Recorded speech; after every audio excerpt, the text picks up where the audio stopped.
বাসায় এসে দেখি বাসায় কারেন্ট নাই, বেবির গরম লাগে গরম লাগে গরম লাগে, তাই আমি অন্ধকারে জোরে জোরে বাতাস দিয়ে যাই। বেবির গরম লাগে গরম লাগে গরম লাগে, তাই আমি অন্ধকারে জোরে জোরে বাতাস দিয়ে যাই।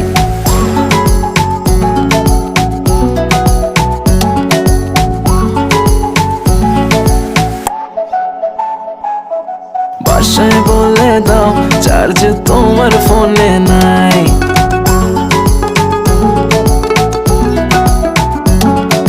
বাসায় বলে দাও চার্জ তোমার ফোনে নাই। আসতে হবে লেট, এক্সট্রা ক্লাসেস আছে তাই। কাছে এসে বেবি বলে আজ থেকে যাই। বেবির গরম লাগে গরম